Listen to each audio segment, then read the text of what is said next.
Good evening, ladies and gentlemen. My name is Donncha O'Connell and I'm the head of the School of Law. For those of you who don't already know that unbearable fact, I'm very grateful to the Ombudsman for agreeing to give his first public speech since taking up office in December of last year at NUI Galway.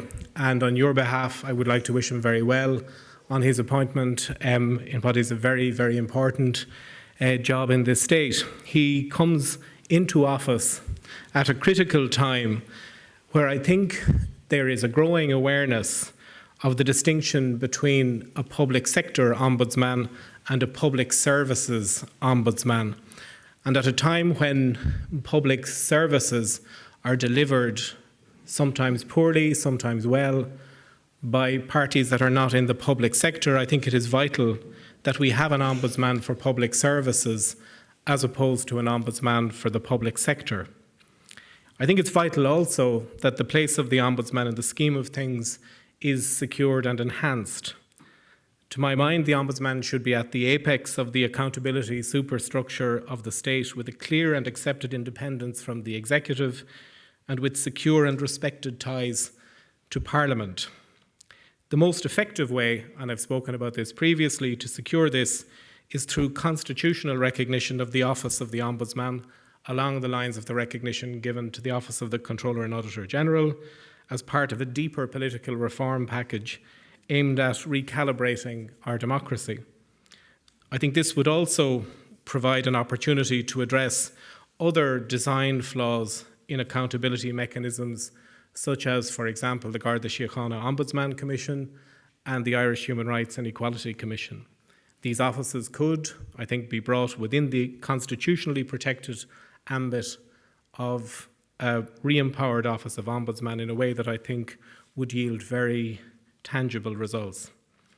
Put simply, I think such reforms ought to be seen as a maturation process for the state as we approach the centenary of our statehood. I've spoken about this previously in the context of socioeconomic rights, a topic to which the Constitutional Review Group, the Constitutional Convention now turns its attention. And the argument that I've made in the context of giving a role to the Office of Ombudsman, constitutionally protected, would be that you could systemically embed rights rather than have antagonistic litigating about rights that ultimately ought to be delivered anyway. Before introducing our chairperson tonight, I want to thank one or two individuals.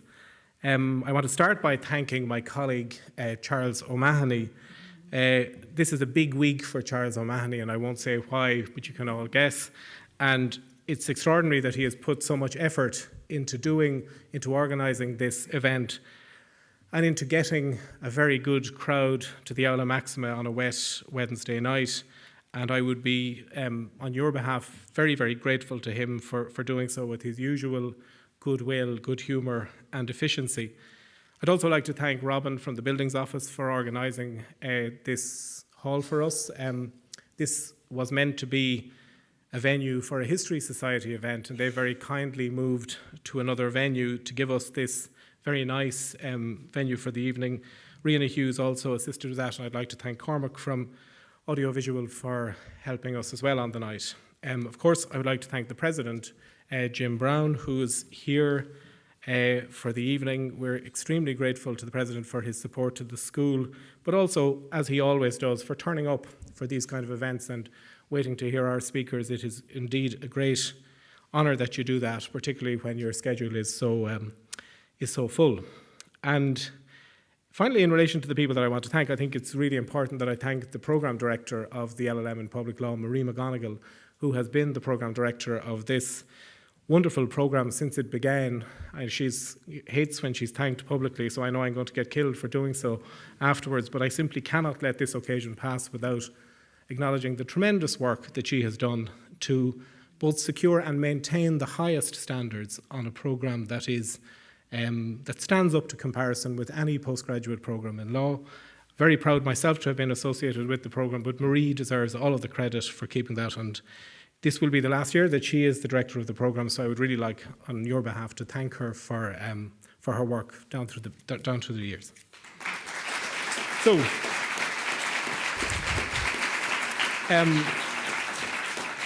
finally, to our very distinguished chairperson. Now, this is going to take some time. Mrs Justice Catherine McGuinness is a former judge of the Supreme Court, former judge of the High Court, and former judge of the Circuit Court. She's a former president of the Law Reform Commission.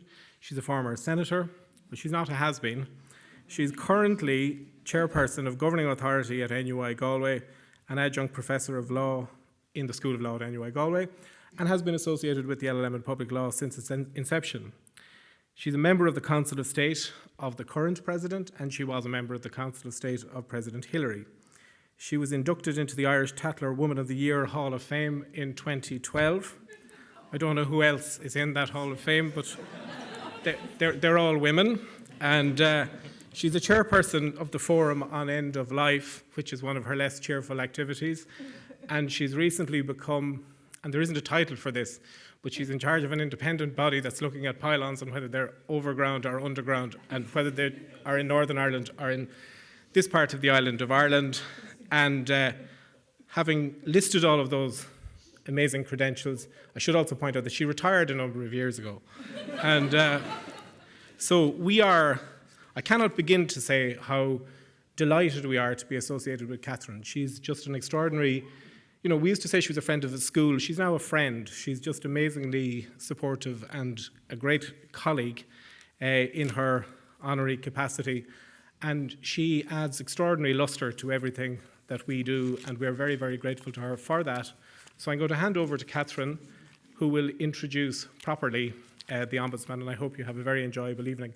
Please stay on, by the way, afterwards for a reception of non-alcoholic beverages and tasty food and alcoholic beverages. Yes, Matty. Judge Matilda to me. So please do stay on afterwards as well to enjoy that. Thanks very much.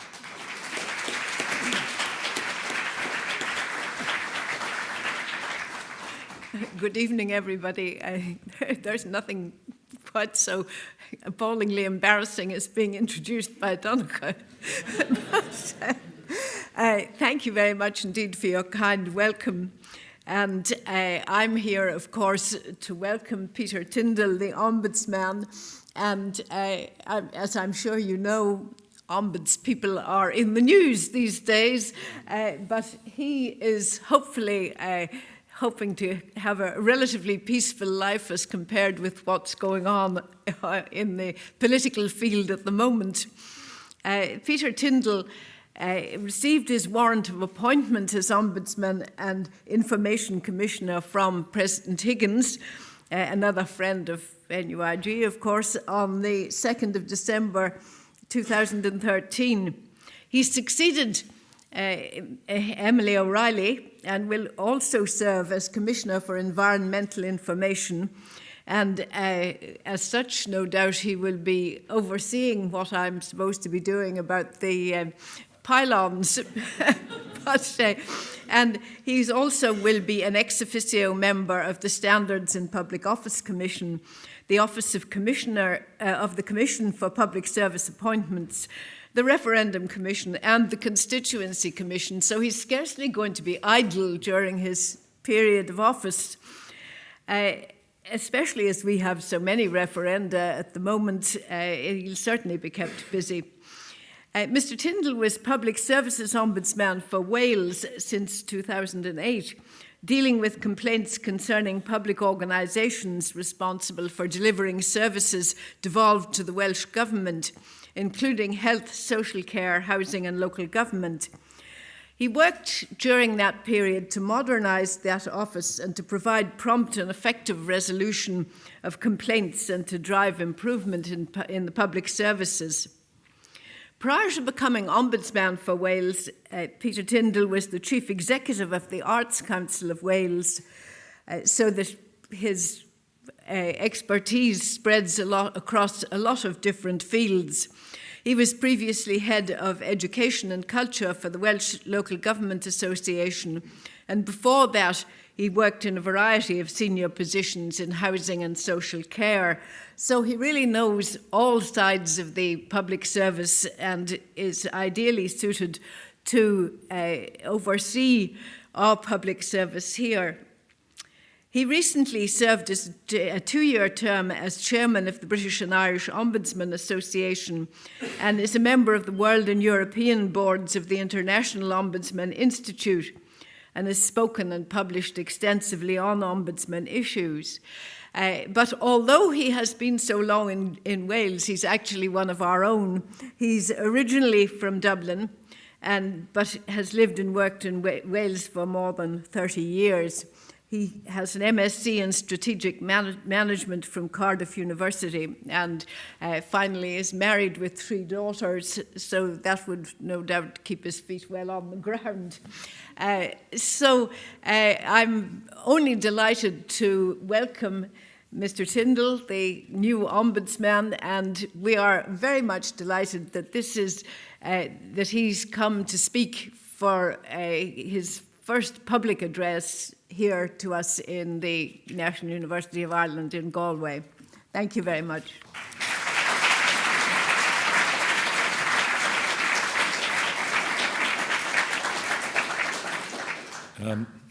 Thank you very much indeed. After a welcome like that, there's scarcely time to say anything else. I need a shorter biography, clearly.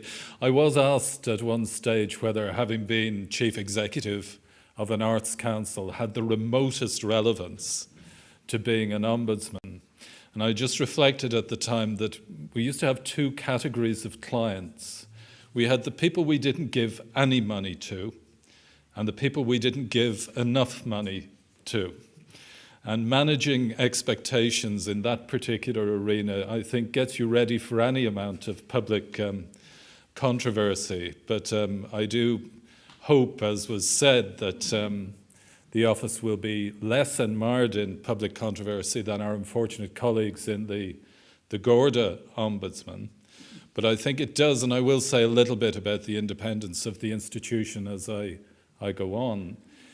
It does really reflect on the importance of having constitutional separation, and that's one of the things, perhaps in Ireland, that governance is something that is developing rather than mature.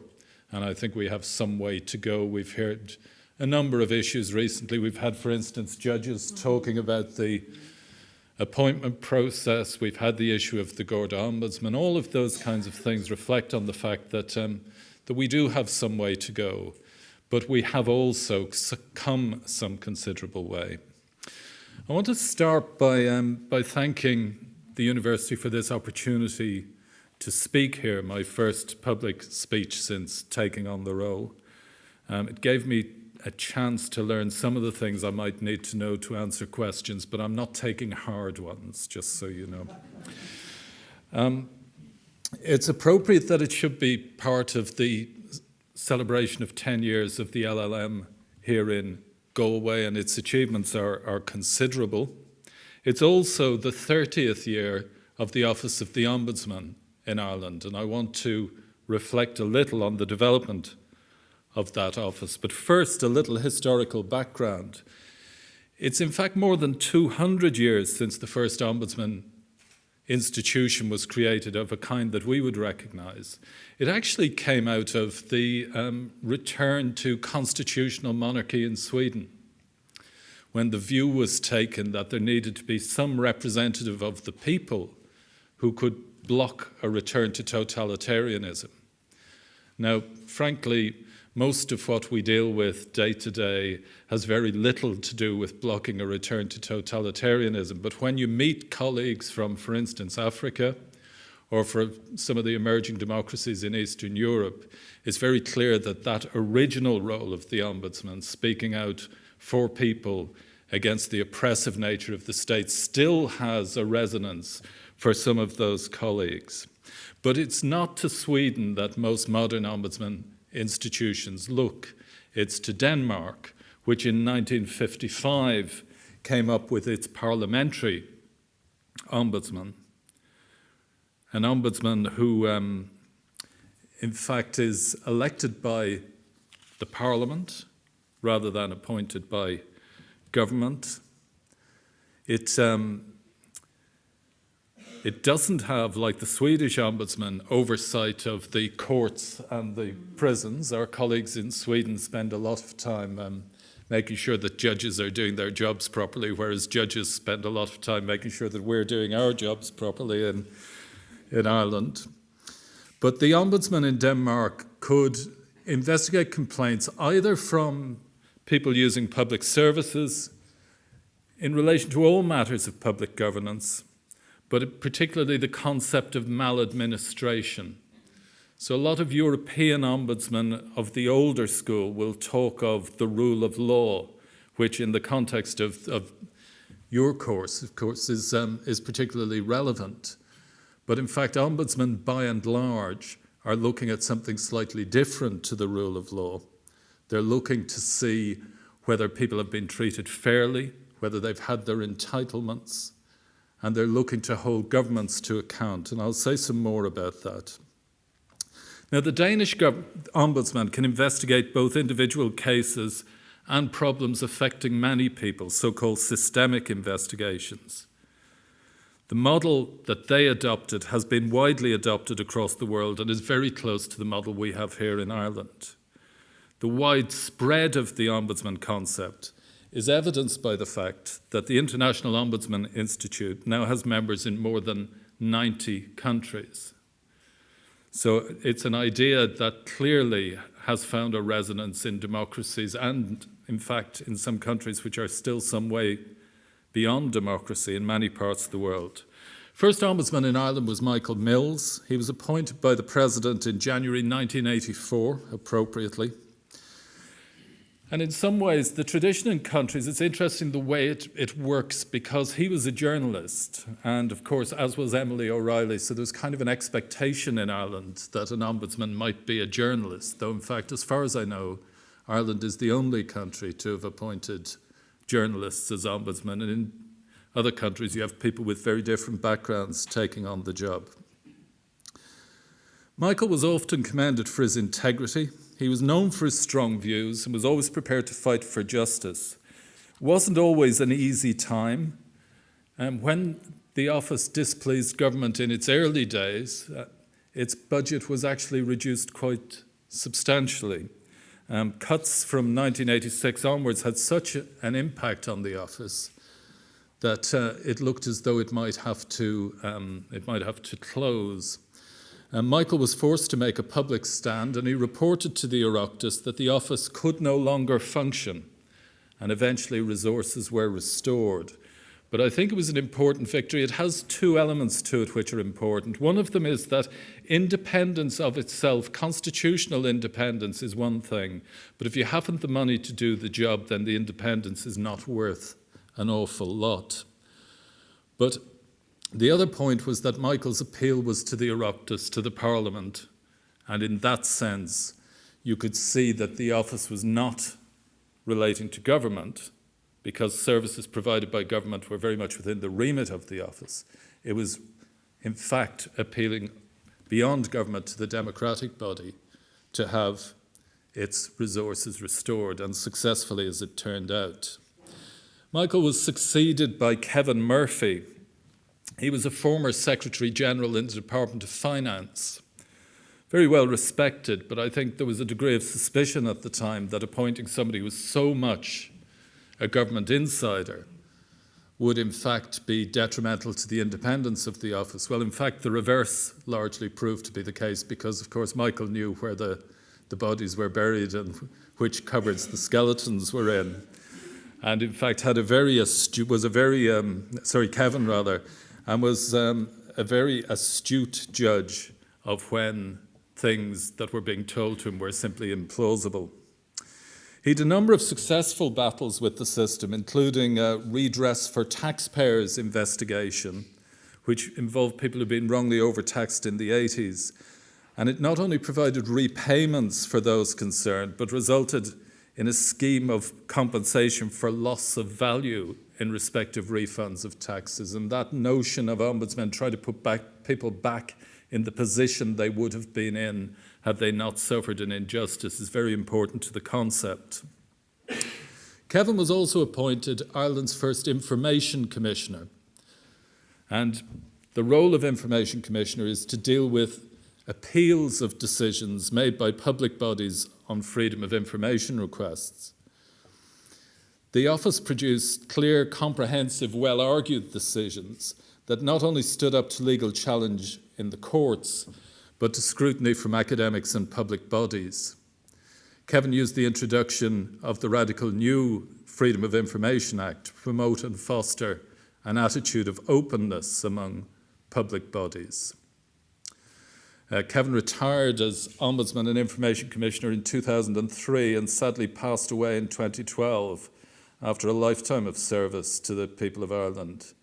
Now, my immediate predecessor, Emily O'Reilly, as I said, was an accomplished journalist, also an author and broadcaster.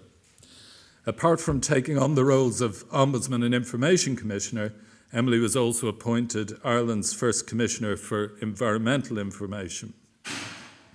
She also oversaw the merger of the Commission for Public Services appointments into the office. People often say that I've got very big shoes to fill. Well, I think, whereas that may be true figuratively, I think Emily would regard big shoes as anathema. But Emily was fearless in speaking out on matters of public concern in Ireland. Her Who Cares report in 2010 looked at the actions of the Department of Health and Children and of the HSE regarding the right to long-term nursing care for older people. The Ombudsman found that there was a failure by the HSE to provide for older people in nursing homes. There were difficult times during her tenure, with the economic downturn resulting in cuts to the resources of the office, at one stage a 16% reduction in staffing. The reduced staff had to deal with the not unexpected rise in complaint numbers as people became increasingly unhappy with public services as they were cut. So Emily actually introduced some major changes to the way the office operated in order to deal with a higher volume of complaints with a lower volume of staff.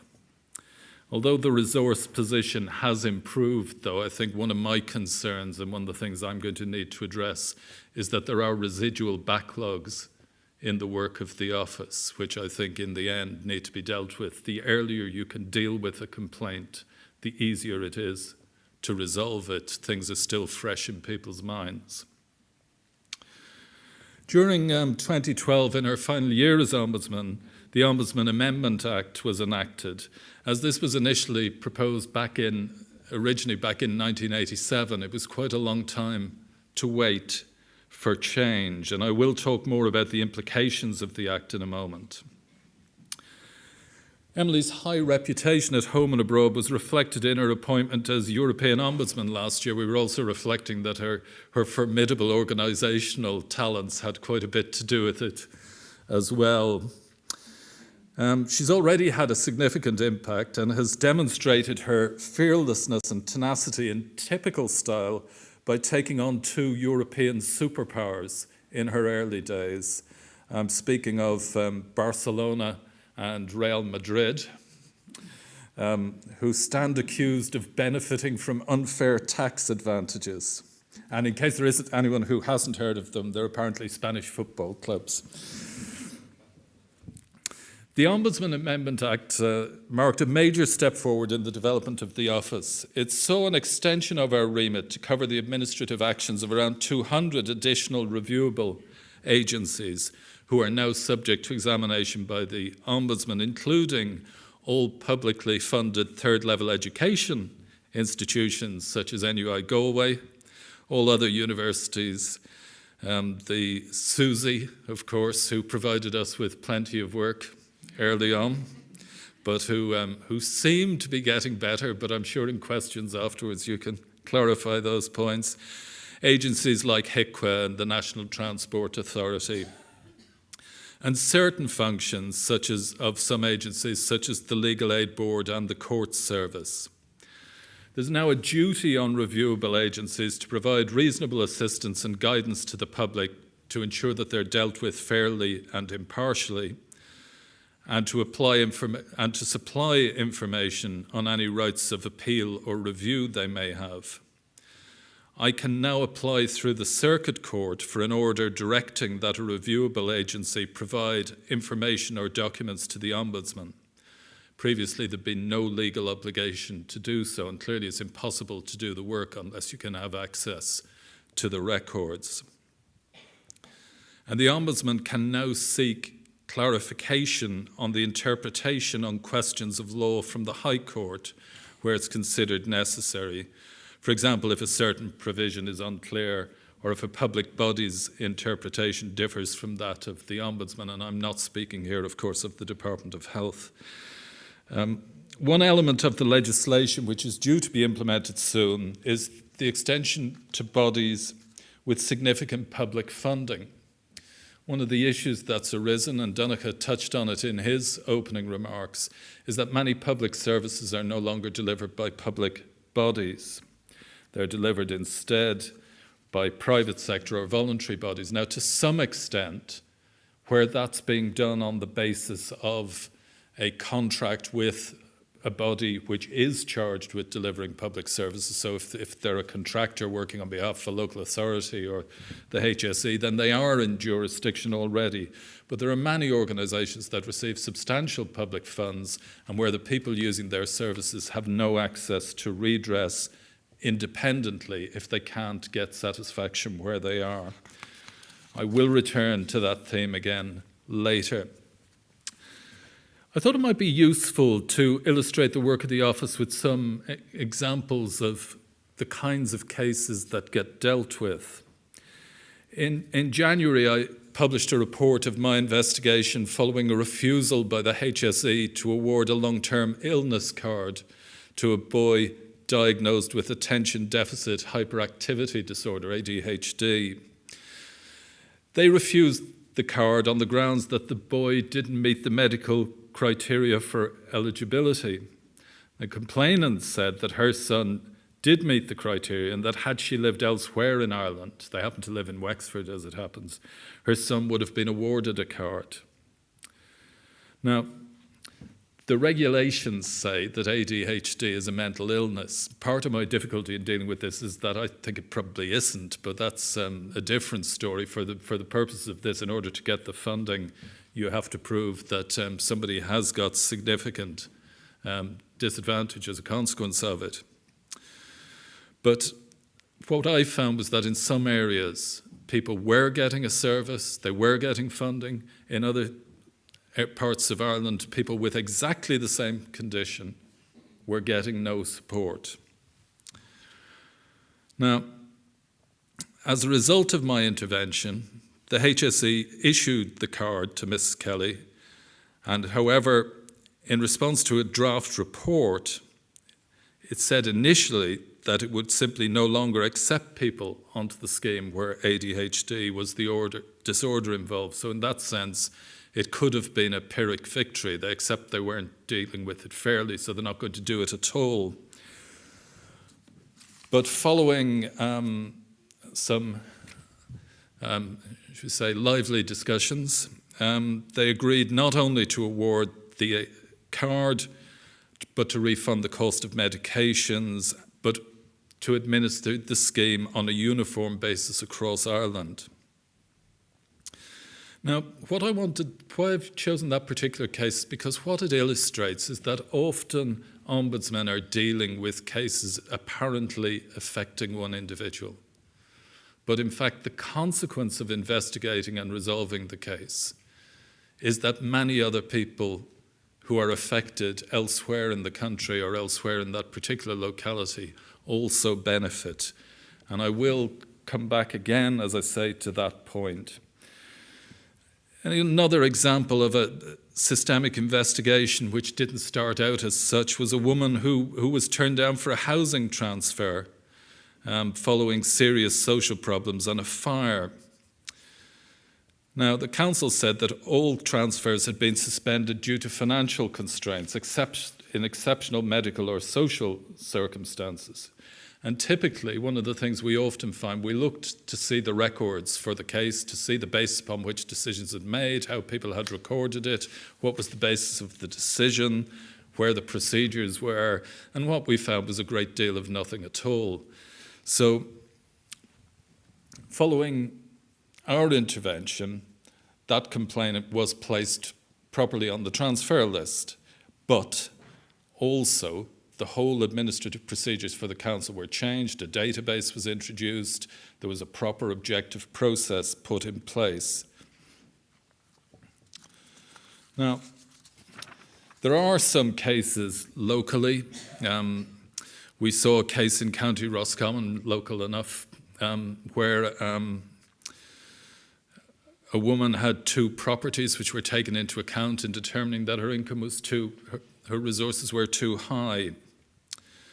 But when she had them valued, they were valued at £30,000. When the HSE had them valued, they were valued at £100,000. Now, incidentally, when I came here, the taxi driver was somebody who'd worked extensively in the US, but had a business here as a mortgage broker.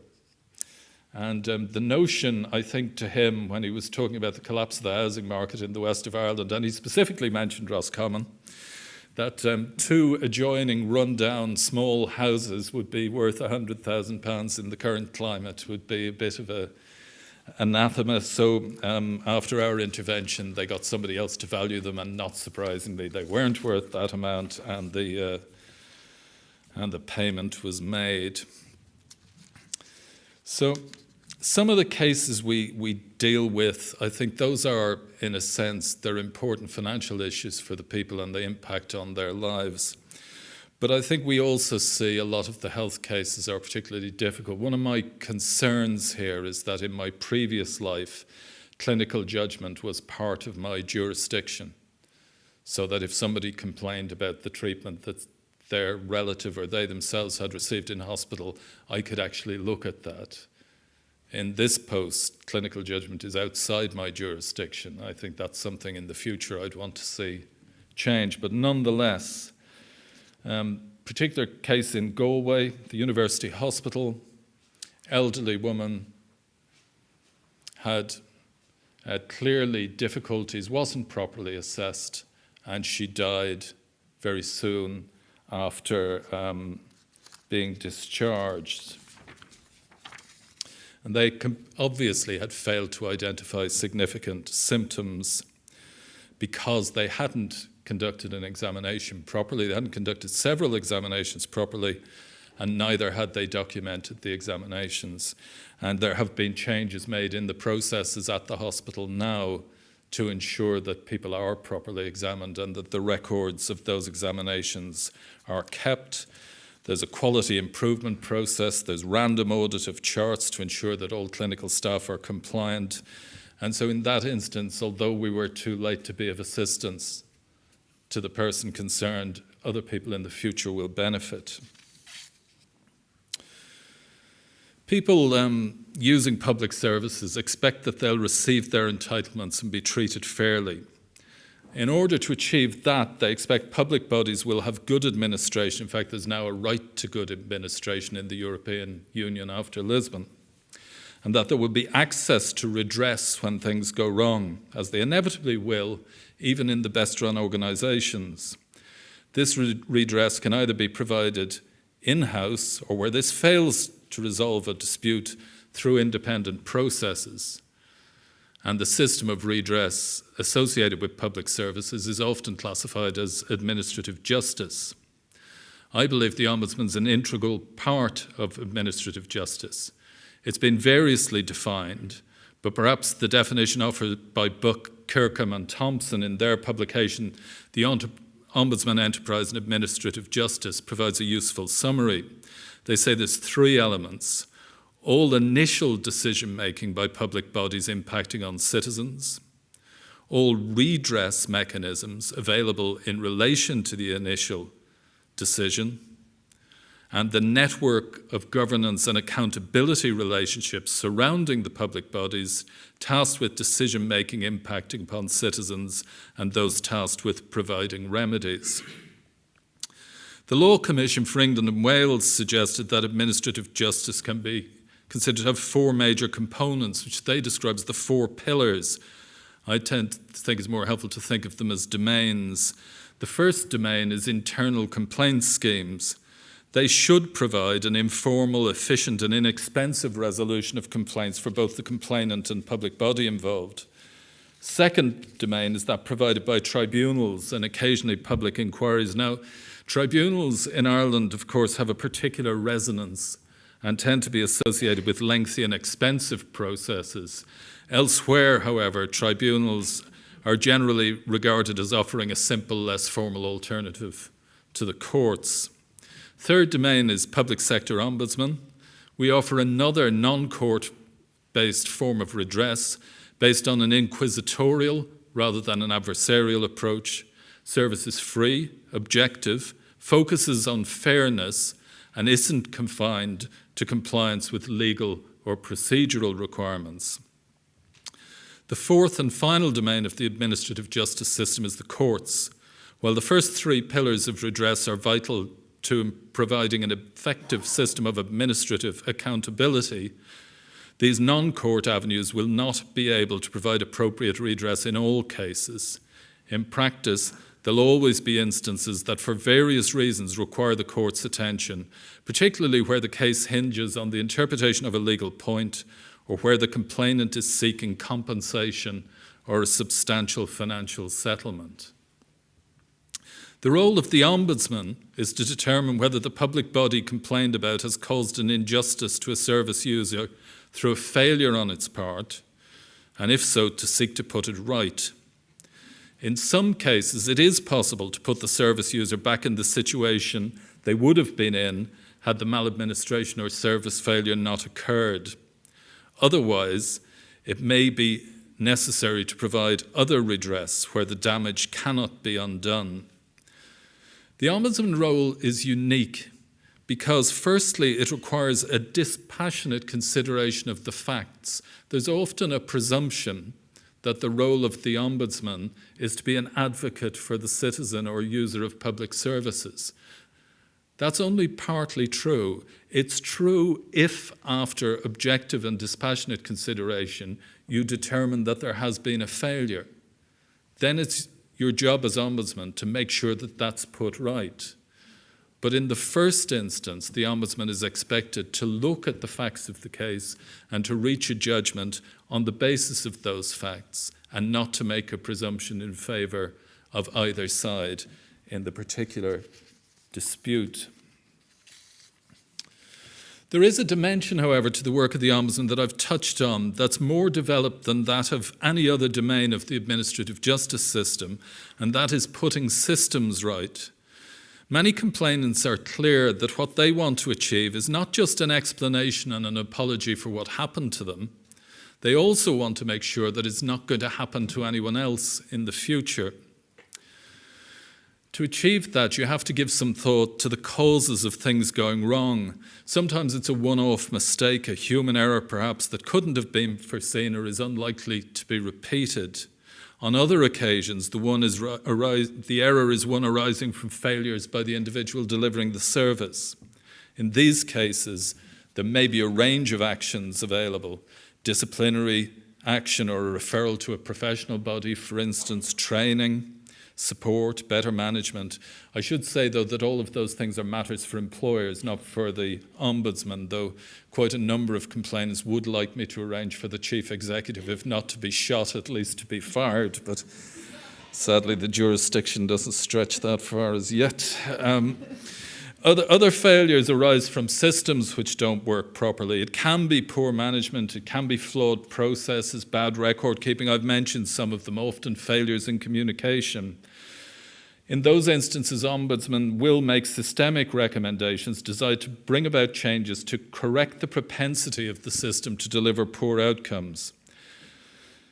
Identifying systemic failures, as I've said, it can be the product of a single investigation, or it can be the case that you simply notice you've had 7 complaints from the same area about the same thing, and so you start thinking that maybe there's something going wrong, not just in the individual cases.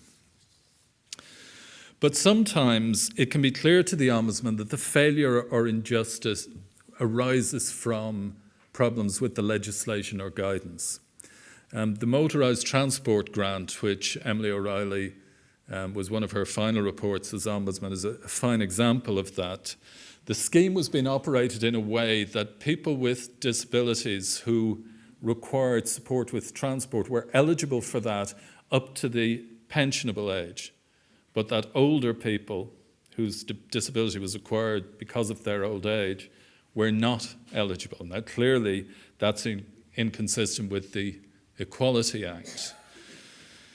In those instances, the Ombudsman will normally draw the attention of the government to the failings and ask them to address the failings through revised legislation or guidance. Learning from complaints is a key characteristic of well-performing organisations. It's good to learn from your own mistakes, better yet to learn from those of others. The phrase right first time is a useful description of a key characteristic of good administration. And of course, the avoidance of mistakes saves time and money, as well as enhancing reputation.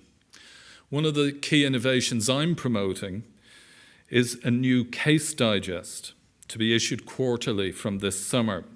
It'll include summaries of cases which have been examined and some cases which have been settled, because a lot of cases are dealt with when people ring us up. We will simply contact the body on their behalf and ask them to fix things. They don't necessarily want an investigation, they simply want something put right. The difficulty with those approaches, the ones that aren't published, are the ones that are dealt with simply by contact with the organisation concerned, is that the learning from those cases currently doesn't come into the public domain, except perhaps the few cases that feature in the annual report. So by systematically publishing the decisions on cases, that will make that learning available to people providing services and hopefully lead to improved services in the future.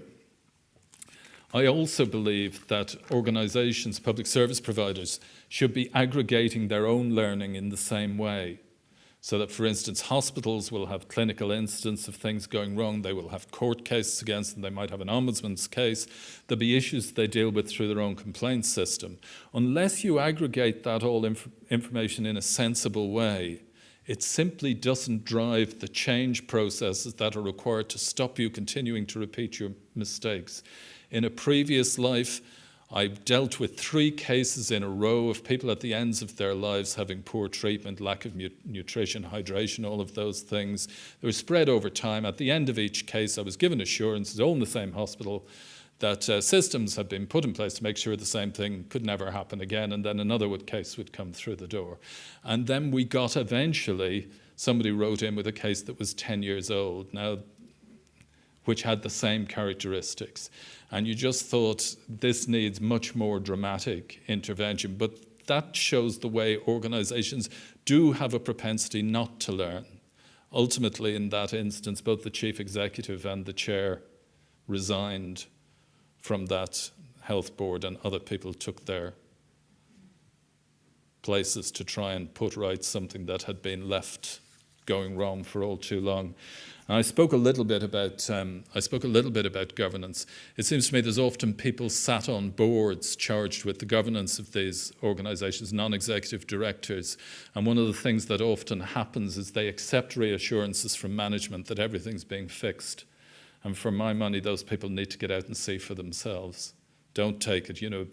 If it's in a hospital, people should be going out and talking to patients on the wards unannounced, not accepting nicely prepared reports at board meetings and then waiting for the next thing to go wrong. I'll say a little bit about my role as Information Commissioner. It does complement the role of the Ombudsman by promoting openness and transparency alongside the promotion of good administration. The two sit clearly hand in hand and fit well together, but the approach is necessarily very different. My role is to consider appeals that bodies subject to freedom of information or environmental information requirements have failed to provide information they should have released. necessarily it's a much more legalistic consideration and not amenable to the exercise of discretion which characterises the work of an ombudsman. Now, part of it, if you see that something is clearly wrong, you can contact the body and ask them to reverse their decision to save going through. But the result of the way it's established here is that I have to determine if the reasons given for declining to release information were correct. Those decisions can be appealed to the High Court, and there's a requirement, therefore, to undertake the work on it in a very thorough and legalistic way. But it also means that the amount of time that's taken up in dealing with individual cases is lengthier than you would wish, so the turnover becomes an issue. And also, senior staff, of course, get tied up in court cases. The idea of appeal to the High Court means that you get few appeals because of the cost threshold of appealing, but nonetheless the cost of the ones that do go through are extensive. Now, the FOI bill currently going through also includes an extension of the remit of FOI in the same way as the Ombudsman Act extended jurisdiction on the Ombudsman side. There'll be up to 100 additional bodies coming under the scope of the FOI legislation, and some of them, I suspect, are going to generate a lot of interest because bodies include the Garda Síochána and NAMA, but only for their administrative records. So I think, although they come within the scope of the Act, the kind of information that people will actually want to get won't come within the scope of the Act for the most part, but it won't stop a lot of appeals, I suspect, coming to us. Interestingly, Irish Water was recently brought within the scope of the FOI Act, so as you can imagine, we're expecting in the office a deluge of complaints. We expect to be inundated and so on, yes. The FOI bill, and I'm sure you've been considering this here, does propose to reverse the majority of the restrictions which were introduced in the 2003 Amendment Act, but not all of them. It will reverse the very wide definition of government, which led to a lot of information being excluded. It'll curtail the time period within which government records cannot generally be considered from 10 years to 5 years, and that repeals the restriction put in place in 2003. It'll restore the discretion available in specific circumstances to release government records within 5 years, where they relate, for example, to factual information already in the public domain, and it will reduce internal review and appeal fees, but not, as I know some people had hoped, abolish them altogether. However, certain records which were excluded in 2003, such as those containing information relating to security, defence and international relations, remain protected as a class, regardless of whether the release of them might produce a particular harm. I'm pleased to see that the bill introduces publication schemes, because the simplest way to avoid a lot of work on freedom of information is just to put the information on your website in the first place, and then people don't have to make a request in order to get it. We expect the Act to be passed in the summer, though Irish Water were very surprised to find that they had a 30-day lead-in period, which, considering the complexity of the organisation, I have a lot of sympathy for them. We've seen, largely the number of requests have been static, but we did see an increase last year, but we expect with the new bodies coming into jurisdiction, we're going to see a substantial increase, and we are due to get some additional resources, thankfully, to deal with that increase. There have been some very significant decisions. The OIC directed the release of the total expenses paid to each member of the Oireachtas, and now that information is actually released as a matter of course. On tendering, there's now a requirement to reveal the identity of a successful tenderer, as well as the pricing structure and all criteria relevant to the ultimate cost, information that wasn't released in the past. The proceedings of civil service interview boards had to be released, and of course that's led to much greater objectivity in the process of appointment because people know that the records are now subject to scrutiny. Nursing home inspection reports, very important information for people thinking of moving into or putting a loved one into a particular nursing home. A remuneration of Chief Executive Officer of the NTMA, and that's another timely issue. And the release of the names of judges, where representation had been made to the Minister for Justice and Equality by political representatives on their behalf as lawyers seeking judicial appointment. And I mentioned briefly the whole issue of judicial appointments has become a lively one again. So as you can see, you do get to make some interesting decisions as Information Commissioner, but you also have to, unfortunately, disappoint a lot of people because of the restrictions in the legislation. I'm conscious I've been talking for rather a long time. I just briefly say some of the things that look forward to a number of areas where I believe there's potential for improvement. I want to pick up the particular point that was made about extending the Ombudsman's jurisdiction to include public services provided by private bodies. Currently, the state is required to implement the EU directive on alternative dispute resolution in 2015. The original reason for the EU developing it were to get a standardized approach to complaint handling in the commercial sector because people were increasingly buying things on websites in one country and not knowing which consumer law would apply if they weren't satisfied.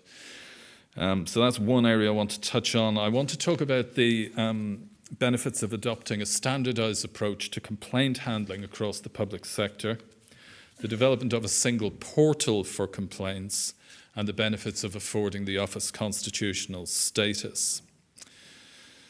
The ADR directive means that there has to be effective access to alternative dispute resolution schemes for resolving contractual disputes between consumers and businesses. Now, potentially, it originally started off on cross-border transactions. Potentially, it could mean a dispute with the person selling the newspaper at traffic lights, for example. So somewhere or another, common sense is going to have to break out in the implementation.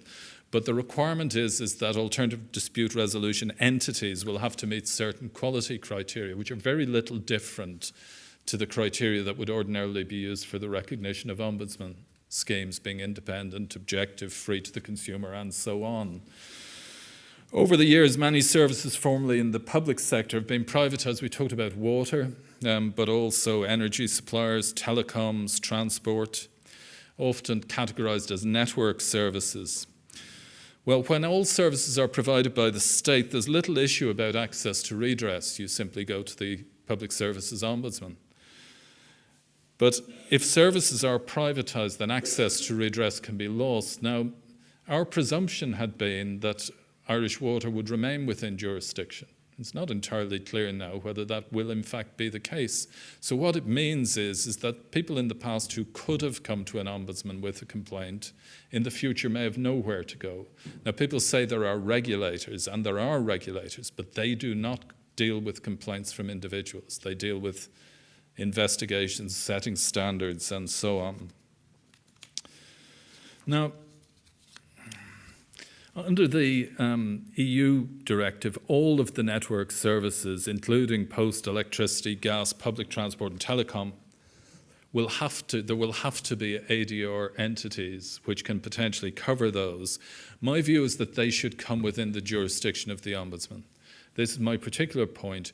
The way in which services are being delivered has become increasingly complex.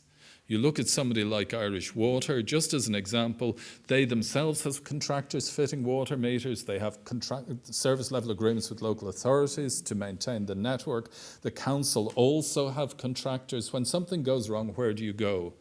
So my view is that as public services become more complex, it's going to be necessary to find simpler ways of providing access to redress. I do take the view that when public services are being provided by private bodies, however, it's not the public purse that should be paying for them, for the redress. And that will need a hybrid funding model for ombudsman schemes, which does exist elsewhere, particularly in Australia, where private bodies have to pay the cost of dealing with complaints that they haven't managed to resolve, the so-called polluter pays principle. It has an added advantage, of course, is that if they know it's going to cost them money, they're more likely to try and sort it out themselves in the first place. The second point is that public service ombudsmen don't have binding powers. There's some well-known instances, Emily O'Reilly's Lost at Sea report, for instance, where government did not implement the recommendations of the Ombudsman. But the reason for that is always held out to be that public bodies are democratically accountable. Well, the same does not apply to private organisations. So in the instance that private bodies are brought within jurisdiction, I believe the office would need binding powers, and they should only be able not to implement the recommendations if they successfully judicially review them. So I think that's an important distinction. Now, one of the other things that often affects every ombudsman will say this: you get complaints in fact, there's nothing in it. The original error was in fact in the perception of the individual rather than real. And in the end, it's the complaint handling that's wound people up. People come in with a polite inquiry, they go out, as Victor Meldrew, absolutely livid about the way they've been treated. They cannot believe it. So consequently, having a standardized, simple system for dealing with complaints is one of the things I think we badly need to introduce here, a two-stage system. You try and put it right when something goes wrong. At the point it goes wrong, you have one investigation, investigate once, investigate well, and then if that doesn't resolve it, it comes to my office. Simple, straightforward. Everybody does it the same way. Then you can organize training for public services in dealing with complaints so that anybody can do it as part of their induction package. It's the same, whatever service you're working in. It's a simple idea. It will save money because often people are going through 5-stage complaint processes in some organizations at the moment. If it doesn't get resolved early on, it never, even if they get the result they want after stage 5, people are livid about what's happened. And most people just give up because they haven't the energy to pursue it. So I think that's something I'd very much want to see brought in. The other one is I would like to see a single portal for individuals who want to complain about public services. At the moment, we'll signpost people if they come to us in error because they want the financial ombudsman or they want the Garda Síochána ombudsman. But it would be better if complaints could be captured on their behalf and forwarded on to the body concerned to deal with as though they'd received it directly. It makes it easier for people, and people are less likely to not pursue their complaint if they don't have to tell it to somebody else again or fill in a different form, and as it might be. I have strong views about the independence of ombudsman institutions. I think people have no credibility in organisations they think are in the pocket of the people who are they're intending to adjudicate. I think the reason the Controller and Auditor General is a constitutional office is precisely because oversight of public services demands that the bodies undertaking it are independent of pressure and independent of influence of the bodies in their jurisdiction. So again, I think I should be pressing very hard for one of those many referenda we were talking about to cover the issue of that. And I noticed that the calls have now come out in the last few weeks for the Garda Ombudsman to be a constitutionally independent office. I think there's an argument for all ombudsmen within the public sector to have that constitutional status, perhaps along the lines suggested by Donncha. And finally, I just wanted to conclude by saying in its 30 years, the office has developed an enviable reputation for doing what ombudsmen the world over do, speaking truth to power. And during my term of office, I plan to build on its successful track record, continue to put things right for individuals, while driving improvements in our public services. Thank you for your attention.